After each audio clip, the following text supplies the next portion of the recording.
네, 설교보다 은혜로운 소감이었던 것 같습니다. 저는 설교 안 해도 될 것 같아서 이만 내려가도록 하겠습니다. 감사합니다. 농담이고요. 네, 죄송해요. 요즘 이제 온라인 예배 엄청 많이 합니다. 저희 교회도 계속 온라인 예배해가지고 하는데 요즘 이제 온라인으로 하도 많이 하다 보니까 이제 학교도 대학생들도 온라인으로 예배 드리잖아요. 그래가지고 예배가 아니라 학교 수업 듣잖아요. 온라인 인강 듣잖아요. 근데 이런 식으로 좀 온라인으로 수업을 듣는 친구들이 있대요. 한번 틀어주시겠어요?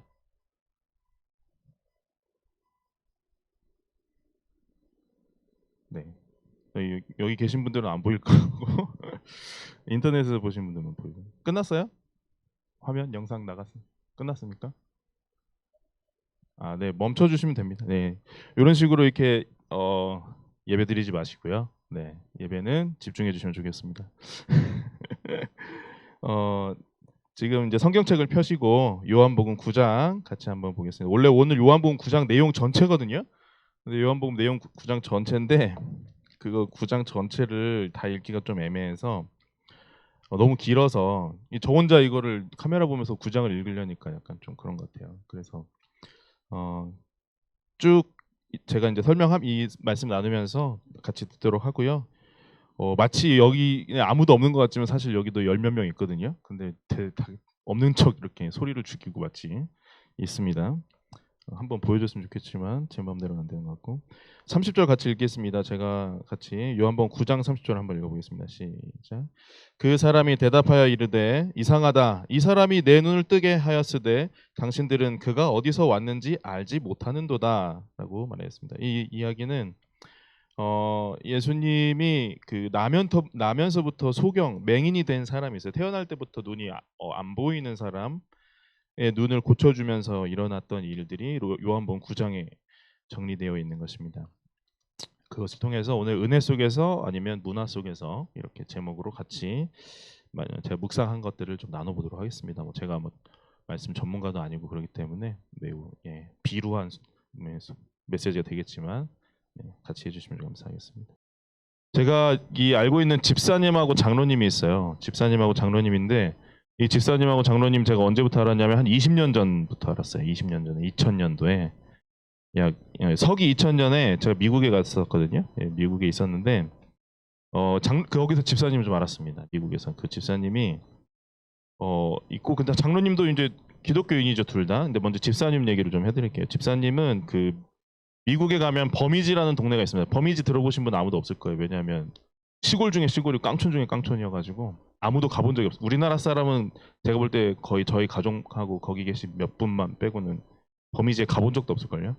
네, 그 정도로 아주 깡촌인데 거기에서 유명한 분도 아니에요. 유명한 분도 아닌데 이분이 진짜 늘 웃으면서 주변 사람들을 이분은 이제 집 문을 열어놓고 살아요. 그리고 주변에 어려운 분들한테 수시로 들락날락하면서 먹을 거 나눠주고 찾아가서 얘기하고 하는 거를 즐겁게 하시는 분이에요. 그래서 이제 그렇게 도와주고 이렇게 사람들 함께하고 하는 걸 좋아하시고 예배하는 것들을 좋아하시는. 저도 이제 그분이 저희 가족이 이제 버미지라는 마을에 갔기 때문에 그분이 한국 사람이 왔는데 도와준다 하면서 이렇게 우연치 않게 만나서 도움을 받으면서 그분을 알게 됐거든요. 근데 그분이 진짜 예수님을 좋아하는 분이셨어요. 그래서 어느 날 이제 얘기를 나누는데 이분이 자기 살아온 얘기를 쭉 얘기하시는 거예요. 한마디 마지막에 저는 진짜 예수님 좋아해요. 예수님 진짜 사랑해요 말하는데 너무 진심이 느껴지는 거예요. 그 말 한마디가 그냥 이 사람이 자기 삶을 담아서 얘기하는구나 하는 것들이 그 말 한마디에 확 느껴지는 거 있죠. 그래서 되게 그 사랑이 느껴지는 게 너무 인상적이었어요. 그런 분을 제가 만나본 적이 없었거든요. 그 전까지는. 진짜 예수님을 사랑한다고 말하는 그 말이 그렇게 진실되게 들려본 적이 없었던 것 같아요. 장로님은 정반대의 사람이에요. 이분은 제가 개인적으로 아는 분은 아닌데 엄청 유명한 분입니다. 그리고 좀 제법 큰 도시 시장도 했어요. 그리고 나중엔 한나라 대통령까지 되신 분이에요. 제가 이게 개인적으로 아는 분은 아닌데. 근데 지금은 재판받고 계세요. 많이 비리를 저질렀다라는 의혹을 받고 있기 때문에 그분한테서 이렇게 그분의 직접 만나서 얘기를 많이 해보지는 못해요. 그분의 언행과 이런 것들을 그다음에 그분이 남겨놓은 열매들을 보면서 제가 배운 거는 딱 한 가지. 기독교인이면 저렇게 살면 안 되겠다. 좀 그걸 배웠어요. 그분한테 배운 건 그거예요. 같은 기독교인이지만 극명하게 다른 삶의 열매를 맺는 두 분을 좀 보게 됐죠. 두 분 말고도 여럿이 있어요. 존경스러운 열매를 맺는 사람들이 있고, 또 반대로 믿는 사람인데 왜 저렇게 살지? 이렇게 하고 이렇게 생각이 들 정도로 안타까운 분들도 있습니다. 근데 그 차이가 제가 볼 때 오늘 본문의 제목처럼 은혜 속에서 사는가 아니면 기독교 문화에 젖어 사는가에서 온다고 생각하게 됐어요. 그러니까 우리가 하나님의 은혜를 깊이 누리면서 살고 있는가 아니면 기독교 문화라는 내 삶에 주어져 있는 어떤 문화적인 코드에 젖어서 익숙해져서 살고 있는가에서 오는 거죠. 여러분들은 어떠신 것 같아요? 여러분들은 매일매일 은혜를 경험하면서 나 진짜 은혜롭게 살고 있어요. 난 하나님의 은혜를 받아서 살고 있는 것 같아요. 라고 말할 수 있는지, 아니면 나는 그냥 기독교 문화, 나는 내가 속한 어떤 나에게 익숙한 문화, 기도하고 말씀 보고 묵상하고 전도하고 하는 그런 익숙한 그 어떤 행위들, 그거에 젖어 살아가고 있는지 좀 스스로 생각해 볼 필요가 있겠죠. 당연히 이제 우리가 은혜 속에 살아야 될 것 같습니다. 그런데 우리 서대문 ESF는 총체적인 선교의 삶을 지향하고 있잖아요.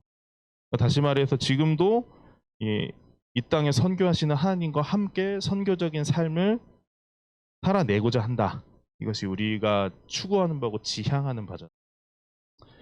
그러니까 이제 그러면 어떻게 하면 선교적인 삶이 가능하냐? 매일 직장 가서 아침에 딱 자리에 앉아가고 1시간 일찍 와서 큐티하면서 말씀 보면 그게 이제 선교적인 삶이 될까요? 매일매일 가정 예배를 막 드리면 그게 선교적인 삶인가요? 아니면 뭐 아는 사람마다 가서 전도하고 너 예수님 아니? 이렇게 물어보고 하는 걸 늘 하면 그게 선교적인 삶일까요? 그러니까 이게 이런 행동들의 이면에 있는 것이 전 중요하다는 생각이 자꾸 들어요. 그러니까 똑같이 큐티하고 똑같이 예배하고 똑같이 전도하지만 은혜 속에서 그것을 하느냐, 아니면 기독교 문화에 익숙한 상태에서 그냥 늘상 해오던 것이니까 하느냐, 천지차이일 것 같아요. 그러니까 우리가 먼저 우리가 형성해온 문화적 측면에서 이해되고 다루어지면 굉장한 부작용이 있을 거예요 라고 생각이 들어요. 그런 예시를 우리는 수도 없이 보아왔고 그런 사람들을 많이 만나왔습니다. 혹시 우리가 그럴 수도 있지 않나 이런 생각도 듭니다. 오늘 본문은 이 주제를 다루기에 좀 적절한 내용인 것 같아요. 그래서 이제부터 여러분과 함께 제가 은혜 속에 사는 게 무엇인지, 문화 속에서 사는 것이 무엇인지에 대해서 좀 속성을 좀 살펴보고요. 어떻게 하면 은혜 속에 살 수 있는가에 대해서 묵상한 바를 좀 함께 나누어 보도록 하겠습니다. 그런데 먼저 그러면 은혜란 무엇인가에 대해서 좀 생각해 봐야겠죠. 은혜란 무엇인가? 은혜가 무엇입니까? 저는 은혜라는 것이 이렇게 생각이 들었어요. 구원을 위해 주시는 하나님의 선물이다. 우리가 구원받기 위해 주시는 하나님의 선물, 그것이 은혜다라고 생각이 들어요. 여기서 구원, 하나님, 선물 세 가지의 키워드가 있는데 먼저 구원에 대해서 좀 살펴봐야 될 것 같아요. 구원은 은혜를 주시는 이 목적이죠. 그러니까 우리가 은혜를 받으면 하나님 우리에게 은혜를 주시는 이유는 우리를 구원하시기 위해서예요. 구원을 주시는 것은 무엇인가? 구원이란 무엇인가에 대해서 우리가 깊이 이해해 봐야 되겠죠. 자막으로 내보내 주시겠지만 구원이라는 것은 김세윤 박사님이 쓴 구원이란 무엇인가라는 책이 있습니다. 거기에 간략하게 돼 있는데 구원이란 포괄적인 개념으로 모든 악과 고난에서 해방되는 것을 의미한다. 설명하고 있어요. 모든 악과 고난에서 해방되는 것. 구원이란 이렇게 나오겠는데 이걸 조금 더 풀어서 말하면 삶의 모든 부분에서, 우리 삶의 모든 부분에서 우리를 올가매고 있는 악과 고난으로부터 해방돼서 이 세상에서의 하나님 나라를 살고, 이 세상에서 하나님 나라를 살고 또 앞으로 올 하나님 나라에 들어가는 것이다 라고 풀어볼 수가 있어요. 그러니까 중요한 키워드는 악과 고난에서의 해방을 위해 은혜가 주어지는 것이죠. 악과 고난에서의 해방을 위해 은혜가 주어지는 것인데 우리가 쉽게 악과 고난에서의 해방을 오도할 경우가 많습니다. 쉽게 그것을 잘못 그 일부분만을 가지고 전체인 것처럼 생각하는 경우가 되게 많아요. 그러니까 쉽게 말해서 내 삶의 문제, 나한테 주어져 있는 문제들 있잖아요. 경제적인 문제도 있을 수 있고 취업의 문제 있을 수도 있고 건강의 문제일 수도 있고 인간관계, 뭐 결혼 뭐 이런 것도 있잖아요. 그런 문제들을 해결을 받는 것 또는 삶에 필요한 내 삶에 필요한 자원을 풍성하게 공급받는 것을 은혜로 그것이 악과 고난에서의 해방이다라고 오해할 수 있어요. 물론 그것은 일부분이긴 하지만 전체는 아니잖아요. 본질적으로 악과 고난에서의 해방은 우리를 옭아매고 있는 죄로부터의 자유입니다. 그러니까 죄를 극복하는 것을 전제하는 거죠. 그러니까 악과 고난으로부터의 해방이라는 것은 우리의 죄 문제를 뛰어넘어서 나타나는 것이거든요. 그러니까 하나님이 주시는 어떤 일종의 축복들 있죠. 뭐 경제적인 축복, 인간관계의 축복, 여러 가지 물질적인 축복들 그런 것을 매개로 하여 그런 것을 은혜로 받았을 때, 그런 것을 축복으로 받았을 때 그 다음, 그러니까 그것으로 멈추는 것이 아니라 내가 받은 그것들을 매개로 하여 내 안에 있는 죄와 허물을 극복해내는 것까지 이르러야만 비로소 은혜를 잘 받았다, 은혜 안에 있다라고 이해할 수 있는 거죠. 근데 보통 막 우리가 은혜롭다 이렇게 할 때 방점이 앞에 좀 찍히는 경우. 내가 믿음으로 얼마의 헌금을 했더니 하나님이 또 얼마를 주시더라. 아, 은혜롭다. 그럴 수 있잖아요. 내가 믿음으로 이 사람을 선택했는데 보니까 너무 잘 살고 있다. 네, 핵심은 뭐냐? 은혜의 핵심이 뭐냐면 내가 가지고 있는 죄와 허물의 극복이라는 거죠.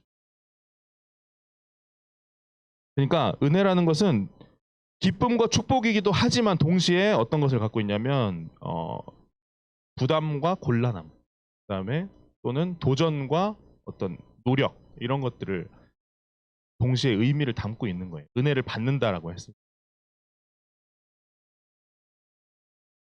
두 번째로 보면 은혜의 주체와 방법에 대해서 좀 다시 보면 은혜는 하나님이 주시는 선물, 즉 전적으로 하나님이 주시는 것이라는 점입니다.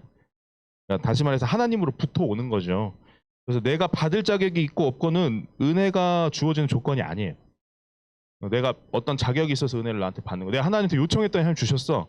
물론 그럴 수도 있는데 요청 안 해도 주실 수 있거든요. 하나님으로부터 일방적으로 오는 것이지 내가 어떤 자격을 가지고 어떤 나의 어떤 요구에 의해서 그것이 주어지는 그것은 필요 충분 조건이 아니. 하나님으로부터 일방적으로 오는 것이죠. 여기 오늘 보면 하나님이 주시는 선물이다 이렇게 되어 있거든요. 하나님의 관심과 긍휼로 주어지는 거예요. 은혜라는 것이. 오늘 본문 1절을 한번 보겠습니다. 1절 한번 보시면 예수님이 길을 지나다가 맹인을 보셨다라고 표현되어 있습니다. 맹인이 예수님 저 좀 봐주세요. 말 못해요. 왜냐면 맹인은 눈에 안 보이잖아요. 예수님이 지나간지도 몰라요. 예수님이 지나간지도 모르고 맹인은 아무것도 할 수 없어요. 맹인은 아무것도 보이지 않아요. 그는 예수님에게 심지어 도와주세요라고 조차 말할 수 없는 존재라는 거죠. 예수님이라고 말 부를 수가 없어요. 왜냐면 예수님인지 누가 지나간지 어떻게 알겠습니까? 단지 예수님이 그를 보신 거죠. 맹인은 당연히 예수님 볼 수 없으니까요. 근데 이걸 잘 보면 사실 이 사람을 우리에게 대입해 보면 우리가 그러한 가련한 존재라는 거예요. 내가 예수님한테 저를 좀 도와주세요라고 말하지도 못하고 있지 않나. 예수님 저를 좀 도와주세요. 뭘 도와줄까? 저 이게 필요해요라고 뭐가 필요해요? 제가 어떻게 해야 돼요라고 말하지도 못하는 그런 가련한 데가 우리가 아닌가 이런 걸 좀 하게 됩니다. 신해철이 그런 노래 불렀잖아요. 네가 진짜로 원하는 게 뭐야? 세대가 몰라요. 네가 원하는 게 진짜 뭔지, 내가 원하는 게 진짜 뭔지 모르니까 그런 노래를 부른 거고 그 노래가 인기가 있잖아요. 부르면서도 아직도 모르긴 하겠지만 그래도 그 노래를 부르면 좀 위안을 받으니까 그래도 그렇게 부르는 걸지 모르겠지만 그러니까 그런 세대라는 거죠. 우리가 죄에 얽매여 있는 세대로서 쉽게 말하면 우리 예수님이 어디 계신지도 모르고 예수님 보이지도 않는 눈이 멀어서 보여지지 않는 볼 수 없는 내가 뭘 원하는지조차 모르는 그런 사람들이라는 거죠. 근데 예수님이 되게 은혜롭지 않아요? 예수님이 그런 사람들을 주목하신 예수님이 먼저 손을 내미신 지나가다가 아무나 그냥 늘 지나가던 길에 앉아있는 구걸하는 구석에 앉아 있는 볼품없이 앉아 있는 사람을 예수님이 주목하신다. 우리에게도 예수님 똑같다는 거죠. 우리를 예수님 주목하신다고 보시는 거예요. 일상 속에서 그냥 지나가시다가 우리를 보시는. 은혜는 그렇게 주어지는 것이다라는 것을 좀 보게 됩니다. 은혜는 뜬금없이 다가오는 경우가 많아요. 여러분들도 많이 경험하시죠. 그래서 그렇게 지나가다가 예수님이 주시는 말씀 이런 것들 있잖아요. 기도하다 보면 말씀 묵상하다 보면 우리 다 하루에 1시간씩 기도하고 하루에 1시간씩 말씀 묵상하잖아요. 그렇죠? 다 그런 거 있잖아요. 목사님들 다 하루에 2시간씩 기도하시고 말씀도 1시간씩 하고 소감도 한 3시간씩 쓰시고 이러잖아요. 이제 계신 분들 여기 나오실 정도면 뭐 당연히 그러고 계시겠죠. 뭐 뜬금없이 막 예수님이 막 은혜를 주실 때 있잖아요. 말씀하시는 경험들 이렇게 우리가 꾸준히 늘 매일매일 꼭 매일은 아니더라도 기도하다 보면 그리고 말씀을 이렇게 읽다 보면 그런 경우가 있어요. 저도 보면은 뭐 매일 하는 건 아니지만 교회 매일 어쨌든 나가서 기도하고 저희 교회는 맥체인 성경 읽기 하고 일용할 양식 안 하고 맥체인 성경 하는데 일용할 양식 봐야 되나? 네, 뭐 아무튼 네 그래서 맥체인 성경을 읽고 있는데 거기 보다 보면 이번 주에도 월요일 날 잠언 읽다가 게으른 자는 궁핍이 올라온다 막 이런 말씀. 너무 뜨끔하는 거예요. 누워서 책을 누워서 읽다 보니까 좀 더 자자, 좀 더 눕자 이러지 말라고 말씀이 나오는데 막 뜬금없이 딱 이런 말씀들이 그럴 때마다 이렇게 딱 문득문득 살면서 하나님이 그런 은혜를 주시는 것. 어떤 뭐 필요와 요구를 주시는 건 아니지만 그런 말씀들을 딱 묵상할 때 그런 때 있잖아요. 우리가 말씀 교회에서 또는 안에서 만나서 같이 말씀 묵상하다가 나에게 꼭 필요한 말씀 이렇게 딱 주시는 것 그런 것들이 은혜죠. 사실. 근데 이때 그 말씀을 어떻게 받느냐 하나님이 이렇게 말씀을 주시거나 또는 은혜를 주시는 시간들 은혜를 다양한 통로로 주시는 거죠. 그러니까 은혜라는 것은 어떤 그 축복과 어떤 큰 뭐 이익, 나의 소원의 성취라는 형태로만 오는 것이 아니고 말씀을 듣는 것 또는 때로는 꾸지람으로도 올 수 있고 또 때로는 어떤 사건으로 올 수도 있는 것이고 때로는 어떤 계기로 그러니까 은혜라는 것은 다양한 형태로 주어지는 거예요. 그런데 그러면 내가 어떤 상태에 있을 때 은혜 속으로 들어가는가 아니면 우리는 이미 우리 ESF 이맨들은 사실 충분히 깊게 기독교 문화에 젖어 있는 사람들이잖아요. 사실 누구보다도 더 심지어 성경으로 농담도 하는데 당연한 거 아닙니까? 농담도 성경으로 하는 사람들인데 그러니까 우리는 충분히 깊게 기독교 문화에 젖어 있거든요. 그러다 보면 내 마음이 드러나는 거죠. 하나님의 은혜가 주어졌을 때 내가 어떤가. 오늘 본문에 보시면 은혜가 임할 때 마음이 가난한 사람과 마음이 풍요로운 사람이 드러나는 것을 볼 수가 있어요. 본문에서 맹인은 맹인이 나오고 바리새인이 나오죠. 오늘 본문에 맹인과 바리새인이 나오는데 맹인 한번 보겠습니다. 맹인은 나면서부터 소경이에요. 태어나면서부터 소경이에요. 눈을 떴는데 애가 태어났는데 그 아이는 시각이라는 것 자체를 경험하지 못했어요. 세상은 원래 이렇구나라고 생각하는 거예요. 그냥 어느 정도 이제 의사소통할 나이가 되었을 때 자기가 소경이라는 사실을 그제서야 알게 된 거예요. 뭔가 부족한 감각이 있는데 그게 보는 거였구나라는 걸 그제서야 알았겠죠. 근데 그 당시 사회를 보면 그 사람은 저주받은 사람이에요. 사람들이 그렇게 인식해요. 누군가의 죄로 인해서 이렇게 된 거다. 여기 오늘 2절에 보면 제자들이 물어보잖아요. 이 사람 죄 때문에 그런 겁니까? 부모의 죄 때문에 그런 겁니까? 저 나면서 불쌍하게 저렇게 소경이 된 거예요. 왜 저렇게 된 겁니까? 이게 예수님한테 물어보네. 그 당시 사람들이 그를 바라보는 관점, 그 당시 사회의 문화죠. 저주받은 사람으로 인식되어서 이 사람은 이 소경 자신도 사실은 그렇게 인식하고 있었을까 어느 정도. 나는 저주받았어. 우리 할아버지 아니 우리 엄마 아빠 때문인지 아무튼 뭐가 뭔지 모르겠지만 하나님 날 좋아하지 않으실 하나님 나를 별로 안 좋아하실 거야. 내 인생은 망했어. 태어나면서 이번 생은 망했어. 안 될 것 같아. 이제 더 이상 할 수가 없어. 내가 할 수 있는 건 딱 하나야. 삶을 끝내든지 그냥 살아가는데 내가 할 수 있는 건 딱 하나밖에 없어. 삶을 유지하려면. 구걸하는 거예요. 이 사람 구걸하고 있거든요. 거지가 돼요. 부모가 멀쩡히 있고 엄마 아빠가 계신데 그리고 자기의 삶이 있는데 거지로 살아요. 살 수밖에 없어요. 그 사회는 고대에 보면 이 장애인들에 대해서 고대 시대나 요즘에도 그렇지만 장애인들에 대한 그 인식 굉장히 낮은 경우거든요. 그런 상태인 거죠. 그래서 구걸하면서 삶을 살아가. 이 사람 구걸하면서 어떤 삶을 살까요?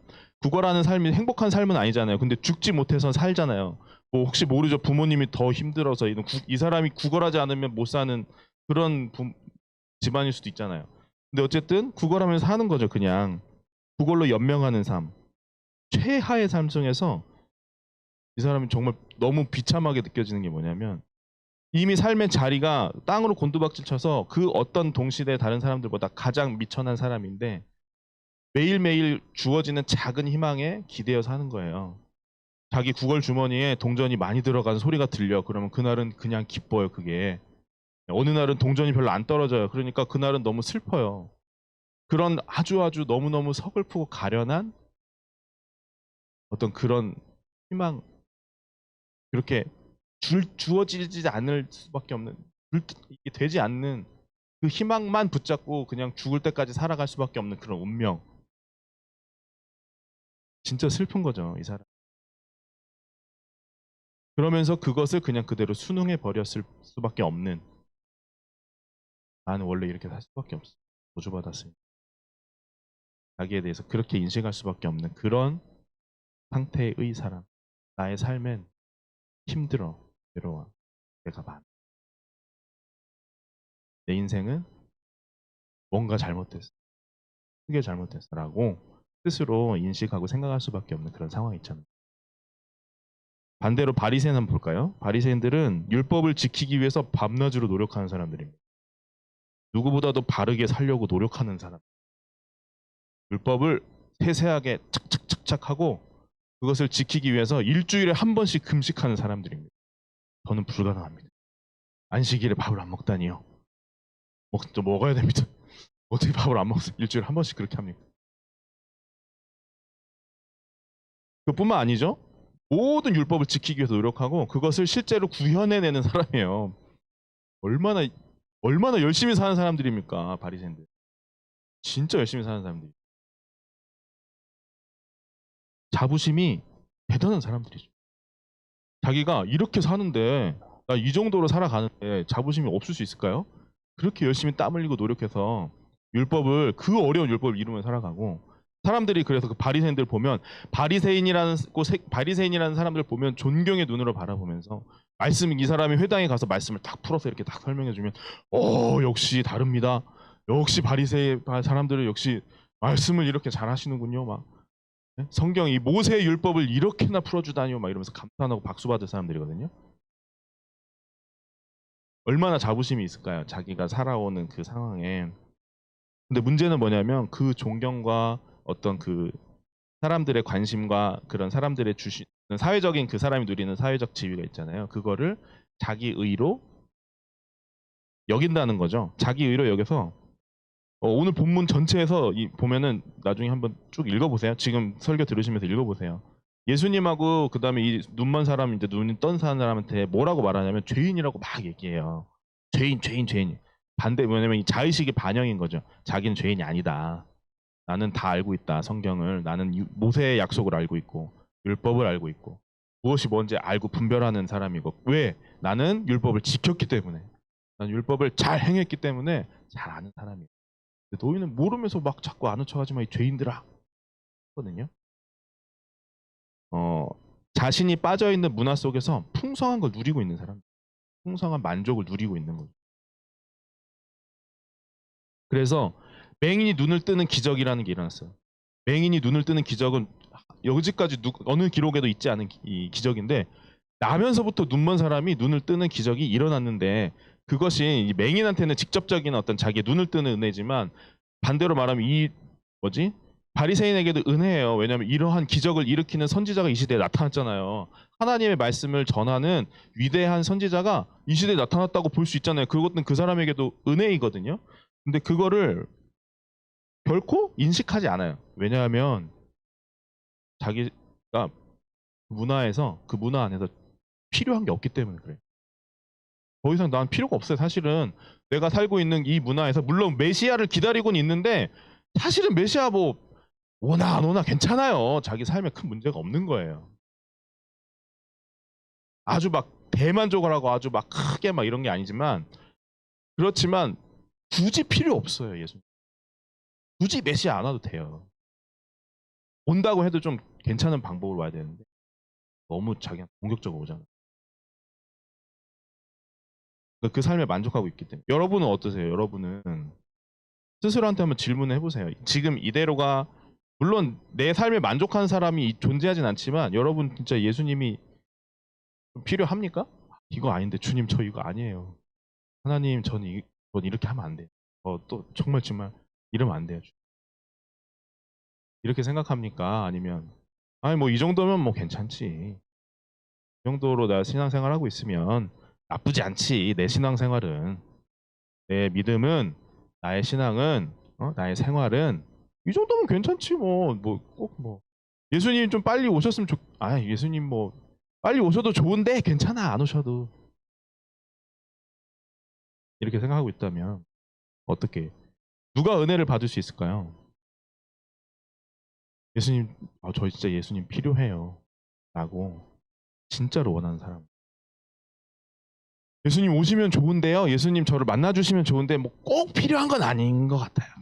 잘 생각해 보니까 저는 좀 예수님의 은혜로 잘 살고 있어요. 누가 은혜를 받? 누가 문화에 젖어 있는 사람? 누가복음에 이렇게 있습니다.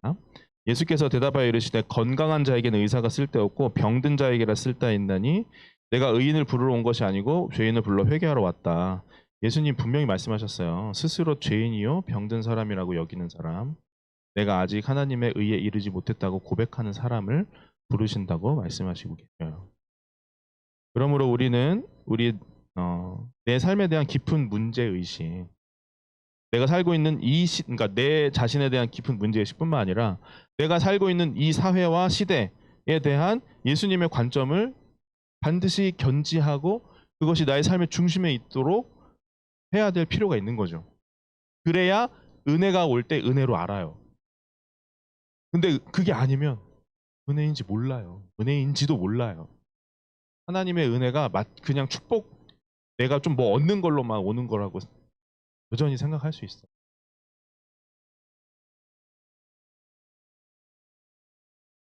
문제의식과 상한 심령을 가지고 있어야 된다. 여러분 가지고 있는 문제의식은 무엇인가요? 여러분 지금 가지고 있는 문제의식을 한번 내가 갖고 있는 문제의식이 무엇인지 깊이 생각해 볼 필요가 있어요. 나는 어떤 이유로 세상을 살고 있는가? 나는 무엇을 위해 매일매일 삶을 살아가는가에 대한 그건 문제의식에 기반한 거거든요. 내가 가지고 있는 문제의식. 내가 고질적인 죄, 나를 괴롭히는 고질적인 죄, 내가 정말 해결하고 싶은 고질적인 죄, 또 아니면 우리 사회의 어떤 어두운 부분이나 소외되고 방치돼서 쓸쓸한 죽음을 맞이하는 그 이웃들에 대한 관심? 이런 것들이 간절한가에 대한 질문인 거죠. 요즘에 코로나19 때문에 전 세계 비상이잖아요. 얼마 전에 그런 여러 가지 엄청 비극들이 많이 일어나고 있거든요. 그래서 수많은 죽음들이 일어나고 있는데 제가 얼마 전에 봤던 가장은 아니지만 되게 안타까운 죽음 뭐였냐면 택배 기사분이 죽은 거예요. 이분이 택배를 물량이 많이 생기고 사람들이 나가지 않고 택배를 많이 시키기 시작하니까 근데 엘리베이터 없는 집에 쌀가마니 메고 왔다 갔다 했대요. 보통 저희도 보면 저희 사는 빌라도 엘리베이터 없는데 3층까지 그 물통 6개, 6개들이 있잖아요. 그거 2개씩만 배달시키거든요. 생각해보세요. 그거 3층까지 들고 내려갔다 하는 거 한 집이 아니라 수백 개라고 하루에 뭐 100몇 개라고 생각해보세요. 아파트면 좀 그나마 엘리베이터 있겠지만 그렇지 않은 곳도 엄청 많잖아요. 1, 2층만 올라가도 힘들잖아요. 그렇게 하다가 갑자기 사망한 거예요. 그러니까 처음 이제 그 일을 한 지 얼마 안 된 분이었다고 해요. 코로나 사태가 아니라도 그런 경우가 많아요. 너무 많잖아요. 우리 조금만 관심을 가져. 그냥 TV에 나오는 PD 수첩이나 뭐 이런 것만 봐도 나오거든요. 뭐 예를 들어서 한전에서 전기 노동자들이 이게 전기 선 교체하는 사람들 있잖아요. 고장난 선 바꾸고 그거 하는 사람들이 작업 중에 감전돼서 팔이 잘리거나 아니면 죽거나 하는 경우가 허다한데 수없이 많은데 그 사람들 다 외주 회사 직원들이에요. 그러다 보니까 한전에서는 간판에 써놨어요. 무죄해 며칠. 어제 사고 났는데 무죄해 며칠 계속 이어지고 있어요. 왜 무죄냐고 물어봤더니 아 외주 회사잖아요. 우리 회사 아니에요. 이렇게 얘기하는 거예요. 그리고는 심지어 전체 액수 한 1,700억 정도 그런 외주 회사한테 주는 돈을 주지 않았대요. 그래서 그런 목숨을 거는 일을 하고도 다시 돈도 못 받고 있는 상황인 거예요. 근데 더 심지어 같은 해에 자기네들 회사 밑 안에 있는 사람들 한전에 다니는 정직원들한테 성과급으로 1,700억을 줬대요.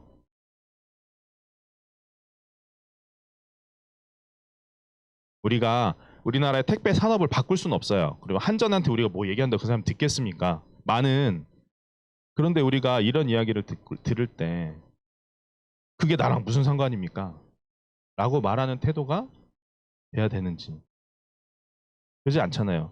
기도하고 아파하면서 방법을 간구하고 투표를 하고 좋은 정치인을 국회로 보내고 하다못해 그런 거 할 수 있잖아요. 우리가 할 수 있는 게 뭔지 한 번이라도 더 생각해 볼 수 있는 거 있잖아요. 우리는 그런데 이런 소식을 은혜로 여기지 않아요. 이런 안 좋은 소식이 우리에게 들려오는 것이 사실은 은혜거든요. 그 사람들의 억울함이 드러났잖아요. 그 사람들의 아픔이 드러났잖아요. 하나님의 은혜가 이 시대에 우리가 살고 있는 시대에 임하는 거예요. 우리한테 들으라고. 이런 아픔이 있다. 이런 어려움이 있다. 그 사람들에게는 그것조차 우리에게도 역시 그것이 은혜인 거죠. 그런데 은혜로 여기지 않고 있을 수 있어요. 우리가 그냥 기독교 문화에만 매몰되어 있다면 그거 그냥 하나의 뉴스일 뿐인 거예요. 그리고 그것을 진지하게 다루지 않는 거예요. 쉽지 않아요. 그걸 진지하게 다루는 게 쉽겠습니까? 마음이 아프고 상하는데. 쉽지 않죠. 그걸 강요할 수도 없어요. 하지만 말씀을 묵상하다 보니까 그렇게 생각이 드는 거예요. 말씀을 묵상하다 보니. 결국에는 그래서 은혜는 이렇게 우리의 삶을 변화시켜요. 은혜가 오면 우리의 삶이 변화돼요. 근데 우리가 문화 속에 있잖아요. 그러면 우리는 우리 삶을 고정시켜요. 한 자리에 이렇게 딱 멈추게 한다는 거죠. 제가 최근에 좀 어려움이 많았어요. 그 두 가지 문제가 있었습니다. 하나는 가정 문제, 집에서 문제가 있었고 하나는 친구 문제가 있었어요. 먼저 가정 문제는 뭐였냐면 저희 아내가 어느 날 제로 웨이스트 운동을 하겠다는 거예요. 제로 웨이스트 운동이 뭐냐면 환경 보호 위해서 이렇게 포장지 안 쓰고 그다음에 장바구니 들고 다니고 심지어 뭐 설렁탕집 갈 때도 설렁탕집에서 포장재 주잖아요. 그거 대신 통 가져가서 통 받아서 설렁탕 타오고 뭐 이런 거 하는 거거든요. 물론 그 집에 그 쓰레기가 제로가 되지는 않더라고요. 워낙 쓰레기가 많기 때문에. 근데 이 기후 변화와 환경 파괴에 맞서는 이 행동들이라고 본인이 말하면서 되게 실천을 열심히 하는 거예요. 막 분리수거도 되게 열심히 해요. 그래서 저희 집은 플라스틱 통 분리수거가 플라스틱 종류별로 분리수거를 하고 이렇게 절대로 쓰레기통에 제가 치즈를 이렇게 비닐을 까서 먹고 쓰레기통에 딱 던지려고 하면 저희 아이들이 아빠 왜 그래 그러지 마 이렇게 딱 거기다 왜 버려 이렇게 되는데 저 습관적으로 그런 거 많거든요. 쓰레기 게 그냥 예전에 이렇게 습관이 남아있기 때문에 그리고 엄청 힘들어요. 불편해요 되게 그거 하는 거. 근데 막 하는 거죠. 과대포장 그리고 길거리 나가서 포장이 과다한 거는 안 사 먹으려고 해요. 지난번에 한번 고속도로 가다가 고속도로 휴게소에 딱 내려가지고 먹을 걸 딱 사 먹으려고 하는데 비닐 포장돼 있는 거 맛있는데 못 먹게 하고 먹을 게 없더라고요. 그렇게 따지니까 그 쓰레기를 생각하니까 먹을 수 있는 게 없었어요. 배가 엄청 고팠는데 먹을 수 있는 게 없어서 그래서 그냥 뭐 어떻게 아무튼 되게 슬펐어요. 예. 힘들어요, 힘들어. 예. 그런 거 하면 그래서 몰래 사 먹다 혼나기도 했습니다. 근데 머리로는 제로 웨이스트가 되게 동의가 되거든요. 근데 이게 습관이 삶의 습관이라는 게 삶의 라이프 스타일이라는 게 이게 몸이 못 따라가는 거죠. 변해야 되잖아요. 변하는 거 있잖아요. 이게 변화가 쉬운 거 아니라는 거죠. 두 번째는 친구 문제예요. 친구 문제. 이 친구는 뭐냐면 작년에 뇌출혈 해가지고 죽을 뻔했어요. 다행히 자기 머리 아프다고 병원으로 걸어가가지고 걸어 들어갔기 때문에 좀 그러니까 뇌출혈은 실려서 들어가면 심각하고 걸어서 들어가면 좀 그나마 괜찮거든요. 병원에 뭐 여기 집중 치료실이나 이런 데 막 몇 주 있었어요. 근데 이 친구가 병원을 퇴원하더니 변했어요, 얘가. 원래 그 몸무게 100kg 넘고 막 있거든요. 그 일도 펀드 매니징을 하기 때문에 앉아서 일하고 우리나라 거 하고 밤에는 미국 거 하고 그래가지고 굉장히 그 일을 열심히 하고 막 일 많이 하고 근데 계속 살찌고 막 이런 타입이었어요. 혈압도 엄청 높고 막 이런. 근데 그러더니 엄청 운동을 하는 거예요. 뭐 평소에 즐겨 먹던 거 안 먹어. 막 이제 메시지 방에 이제 같이 하는 메시지 방에다가 야 힘들다 나 이거 못 먹겠다 힘들다 막 이러고 막 그러면서 안 먹어 끝까지. 야 먹어도 돼 괜찮아 먹어 막 이러는데 안 먹는 거예요. 그러더니 사진 한번 올려주세요. 이 사진이 왔어요 어저께. 미쳤습니다 미쳤습니다. 아니 이 친구가 진짜 100kg 넘었고 우리 친구들 중에 제일 뚱뚱했던 친구거든요. 제가 2등이었는데 제가 1등 됐거든요. 근데 그렇지 않아도 제 몸매 걱정하는 가족들이 많이 있는데 이 사진을 딱 보더니 엄청나게 압박이 들어오기 시작했어요. 빨리 너무 힘들어요. 전 밤에 만난 거 먹고 싶고 이렇게 밤에 이렇게 집에 들어갈 때 맛있는 거 먹고 싶은 생각 막 들거든요. 운동도 좀 하는 거 힘들고 막 외로운데 변해야 된다. 변화가 필요하다 이거예요. 하나님이 저한테는 이런 은혜를 주고 계신 거예요. 네, 이런 식으로 은혜를 주시는 거죠. 그래서 근데 오늘 성경을 묵상하니까 괴로워요. 진짜 은혜 속에 있으려면 변화돼야 된다. 그런 부담을 가지고 있습니다. 어떻게 될지 잘 모르겠어요. 근데 맹인을 보세요. 맹인은 오늘 눈먼 사람은 어떠냐면 삶이 변했어요. 그 삶이. 어떻게 알 수 있냐면 더 이상 이 사람 그걸로 생계를 유지할 수가 없습니다. 눈을 떴잖아요. 눈을 뜨고 뭐 가려운 부분이 어디 있겠습니까? 이제 멀쩡한 사지에 눈까지 떴는데 이 사람은 구걸하면서 이제 생계를 할 수 없어요. 직업을 바꿔야 돼요. 직장을 바꿔야 된다고요. 삶을 지탱해 비루하지만 삶을 지탱해 주었던 직장을 잃어버렸어요. 그리고 건강한 눈과 몸으로 뭔가 일을 하기 시작해야 돼요. 고생스러운 삶이 기다리는 거죠. 그가 은혜를 받았기 때문에. 예수님이 그의 눈을 고쳐주셨기 때문에 그는 고쳐주는 그 순간에 눈을 떠서 기뻤을 수 있어요. 보고 좋았을 거예요. 새 삶을 얻었어요. 그 새 삶이라는 것이 마냥 행복하거나 마냥 괜찮은 건 아니라는 거죠. 거기엔 또 다른 도전과 또 다른 변화와 또 다른 아픔이 기다리고 있는 예수님이 그의 삶에 들어오셨기 때문에 그가 변화가 되기 시작한 거예요. 예수님이 그의 삶에 지나가다가 쳐다보고 야 내가 너 눈에 진흙을 발라서 이 사람이 그나마 지푸라기도 잡는 심정으로 실로암에 가서 그 씻은 그 순간 실로암에 가서 눈을 씻고 눈을 뜬 그 순간 이 사람의 삶은 변해버렸어요. 근본적으로 변해버렸어요. 더 이상 이 사람은 구걸하며 살 수 없고 또 세상이 이 사람을 가만히 놔두질 않아요. 오늘 본문 내용을 보면 이 사람한테 가서 너 어떻게 눈 떴냐 뭐 부르고 이 사람 가족들한테 가가지고 얘가 원래 소경이 맞아 아니야 원래 소경 아니었던 거 아니냐 이러고 또 다시 불러가지고 너 진짜 어떻게 눈 떴냐 사실대로 말해라 막 이렇게 한다. 이 사람 완전 그 세상 사람들이 아무도 돌아보지 않던 그 구석에 찌그러져 있던 거지였는데 예수님이 이 사람의 인생으로 들어오시는 순간 예수님 이 사람의 삶으로 들어오시는 순간 이 사람은 세상의 중심에 놓여서 자신이 예수님을 말할 수밖에 없는 전도자가 돼버린 거예요.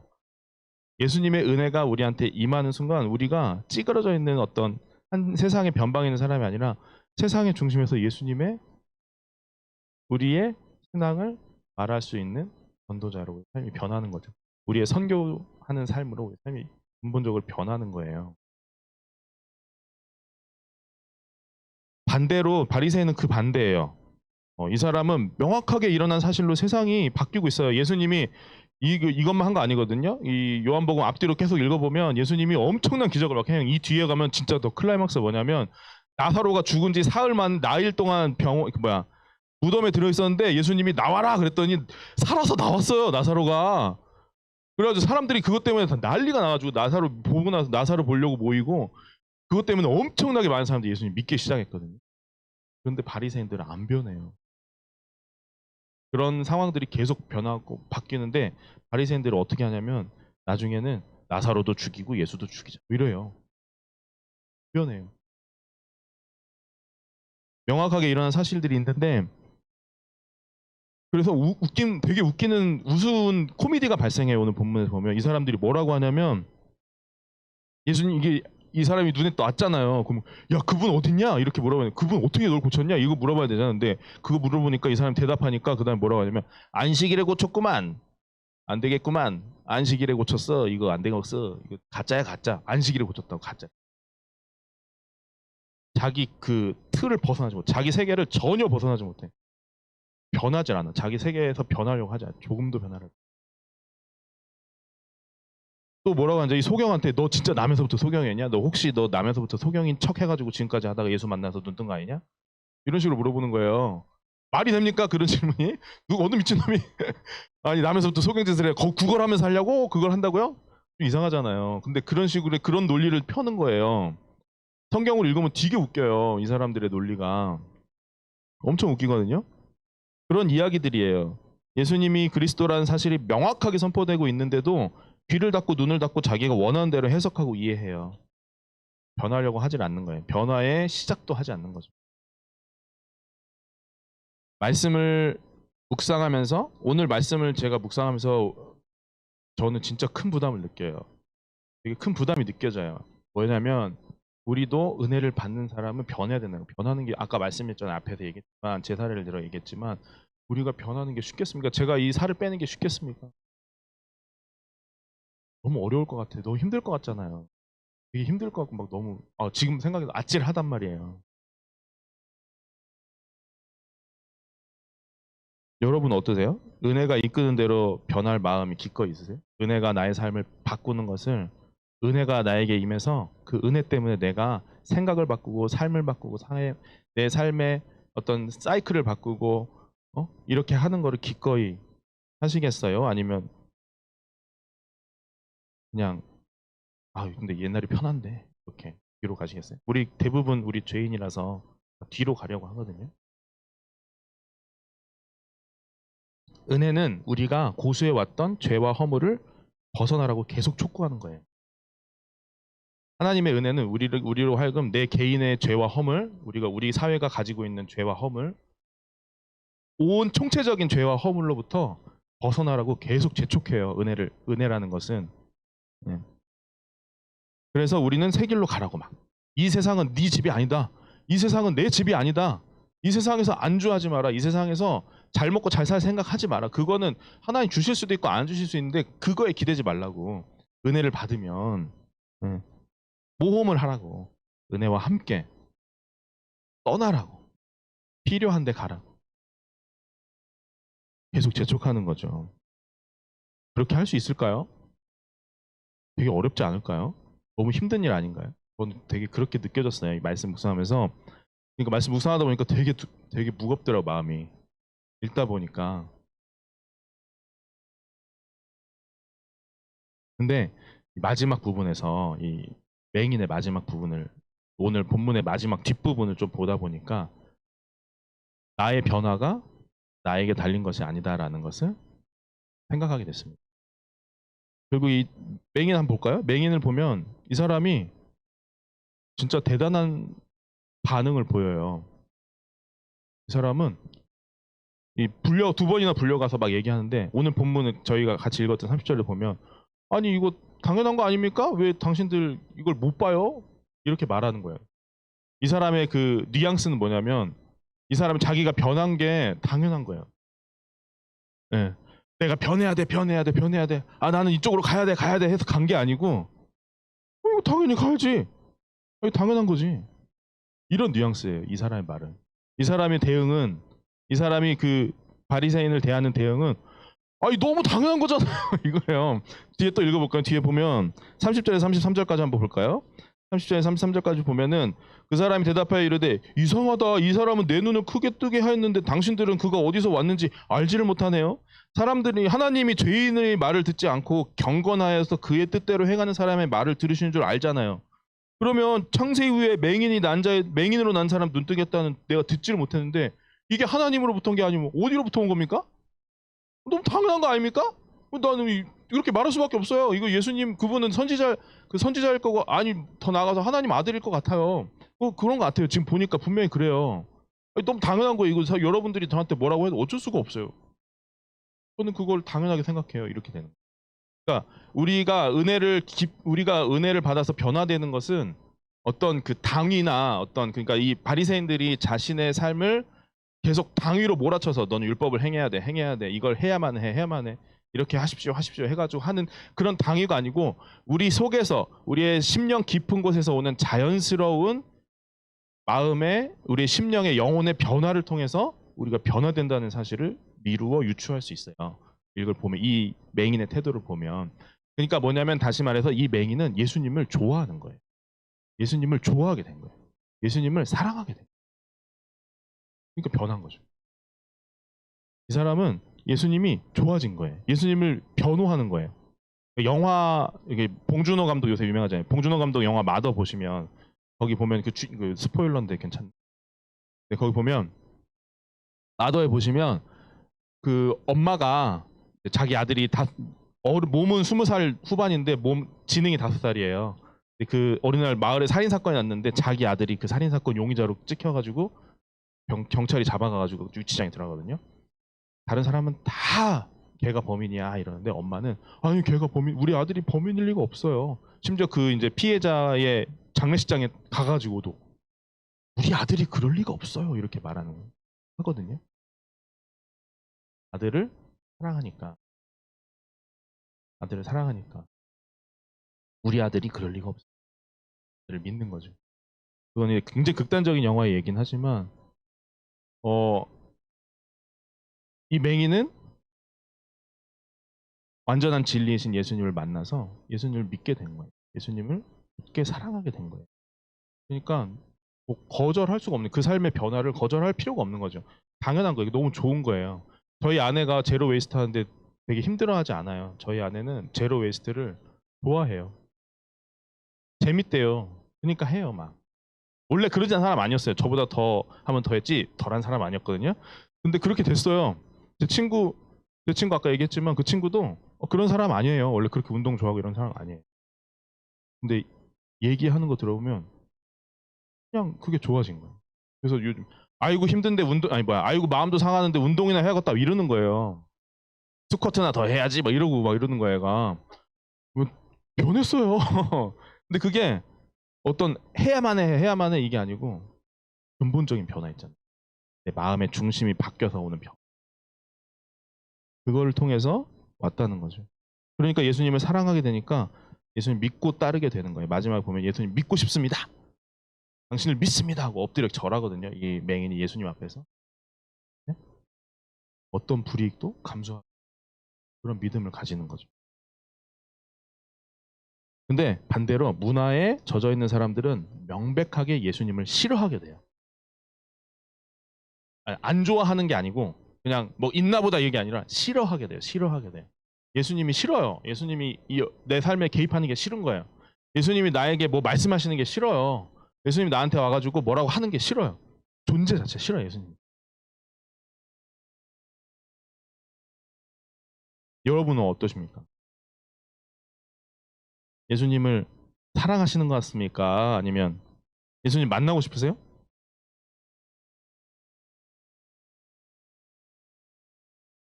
예수님 좋아해요? 예수님이 좋아요? 예수님이 보고 싶어요? 예수님 말씀 듣고 싶어요? 대답할 필요가 없습니다. 내 일상을 보면 압니다. 내가 어떻게 살고 있는지를 보면 내가 예수님 좋아하는지 안 좋아하는지 그냥 드러나요. 내가 예수님을 정말 이거 예수님 좋아해야만 해? 이거 아니거든요. 좋아하는 걸 어떻게 그렇게 해요? 그건 아니잖아요. 내가 좋아해야 돼. 나는 쟤를 좋아할 거야. 이렇게 해서 좋아하는 거 아니잖아요.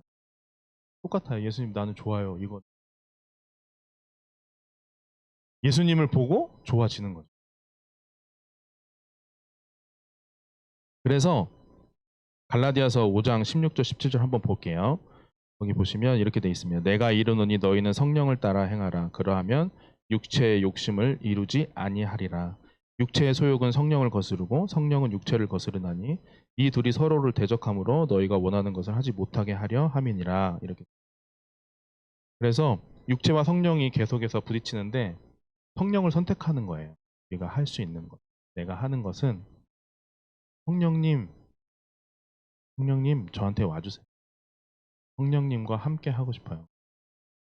성령님 저한테 와주세요. 성령님 저의 마음에 와주세요. 성령님 저에게 말씀해 주세요. 성령님 이럴 땐 어떻게 해야 돼요? 성령님 어떡하죠? 성령님 좀 도와주세요. 그거를 자연스럽게 하는 거예요. 마치 옆에 진짜 있는 것처럼.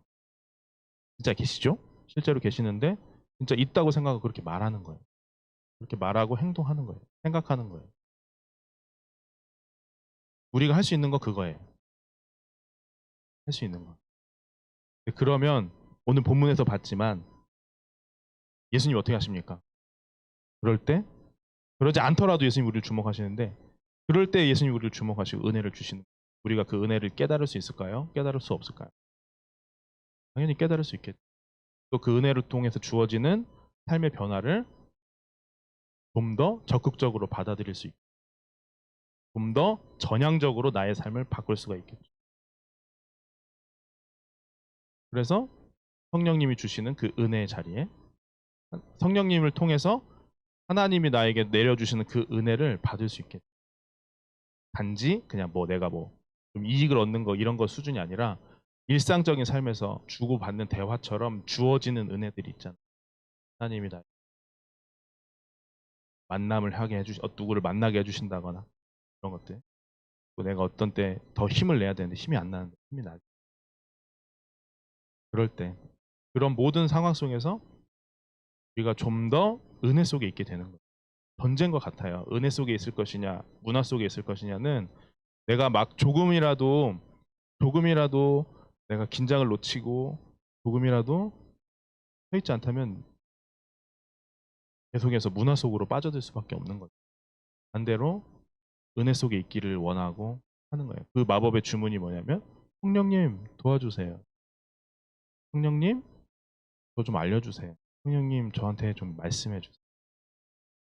성령을 계속 초청하는 것입니다. 왜냐하면 그분을 예수님이 보내주셨어요. 하늘로 올라가신 이 보내주셨어요. 성령님을 계속 요청하는 거예요.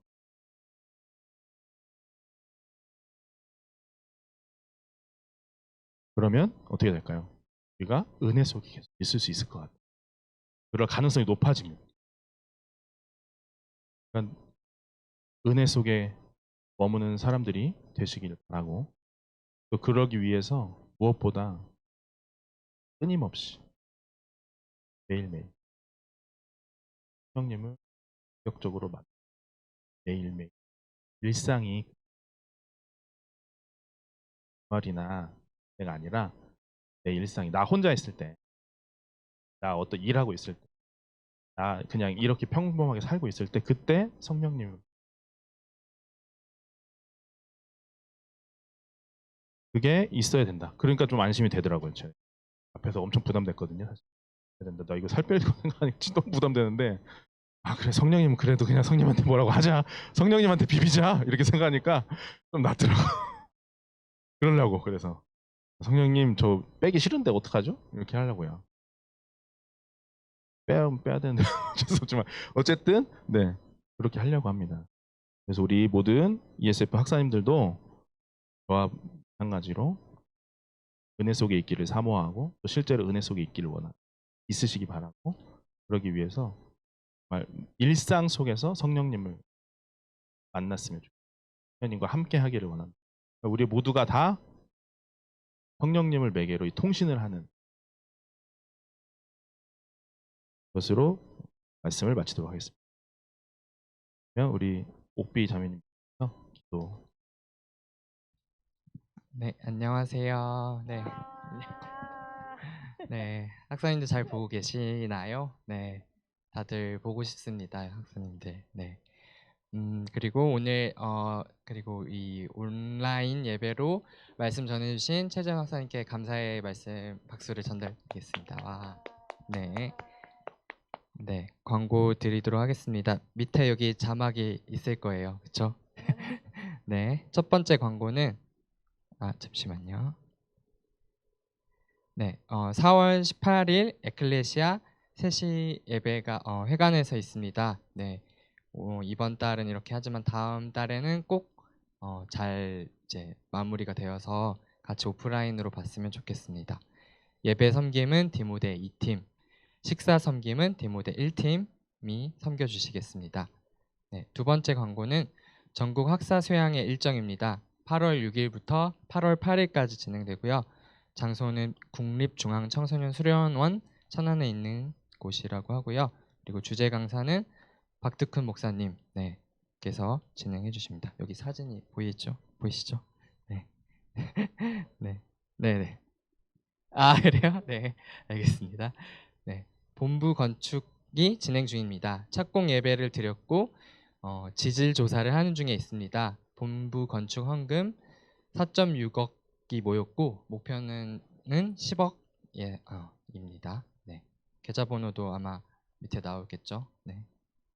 네.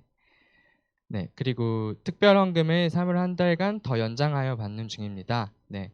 현재 2,896만 원이 헌금해 주셨고 개인 12명, 가정 21가정이 참여해 주셨습니다. 네. 그리고 계좌도 마찬가지로 보여드리도록 하겠습니다. 그리고 계좌에 입금해 주실 때 그 성함이랑 그 특별이라는 글자를 붙여주시면 될 것 같습니다. 예를 들어서 뭐 제가 보냈다면 이곤호 특별 이렇게 써주시면 될 것 같아요. 네. 그리고 정말 기쁜 소식이 있어요. 저희 새로운 신임 목자님을 소개해드리도록 하겠습니다. 네. 온라인상에서 잠깐 나와주셔서 짧게 소개해주시면 좋을 것 같아요.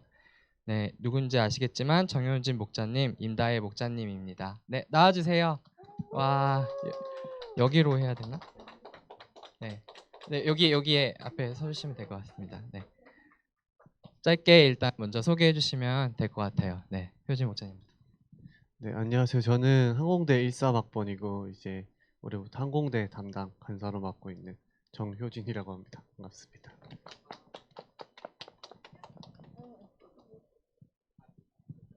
저는 연대 14.5학번 임다혜고요. 네, 2월에 졸업하고 3월부터 연대 섬김하고 있습니다.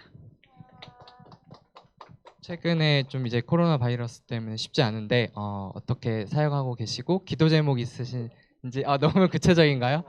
네, 네 괜찮다고 합니다. 네, 네 그렇게 말씀 짧게 해주시면 감사할 것 같습니다. 네, 저 코로나로 인해서 직접 모이기가 힘들어서 이제 저희는 모든 모임을 온라인으로 대체하고 있고요. 그래서 지금 20학번 양들과도 많이 연락을 하고 있지만 만나지 못해서 각자의 자리에서 기도하지만 부족한 부분이 많아서 저희 이제 아침 8시마다 이제 월화수 금토에서 매일 아침마다 큐티와 기도회를 병행하면서 계속해서 이제 사역들을 진행하고 있고요. 그리고 개인 기도 제목은 항공대를 섬기면서 느끼는 것은 서로 사랑하는 것이 아직 많이 부족하다라는 생각이 드는 것 같아서 서로가 더욱더 사랑할 수 있었으면 좋겠고 또 두 번째 기도 제목은 개인 후원이 많이 들어왔으면 좋겠고요. 세 번째 기도 제목은 그러니까 네, 그죠. 네, 중요한 문제라고 생각합니다.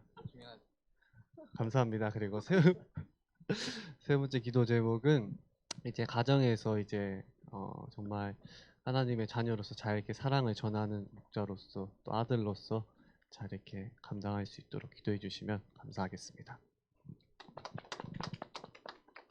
저희도 동일하게 온라인으로 오전 큐티와 1대1 동역자 모임 등등을 하고 있고 SNS로 신입생들과 소통을 하려고 하는데 확실히 이번에 개강이 2주가 더 연장이 되면서 동역자들이 양들을 만나지 못한 시간이 길어지고 있는 것 같아요.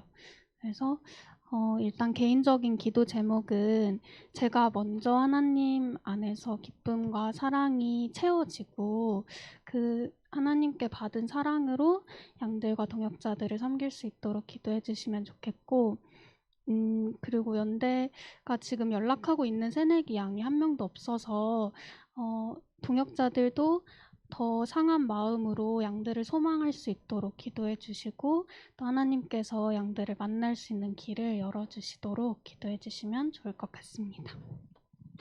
네, 감사합니다. 네, 들어가 주시면 감사하겠습니다. 감사합니다.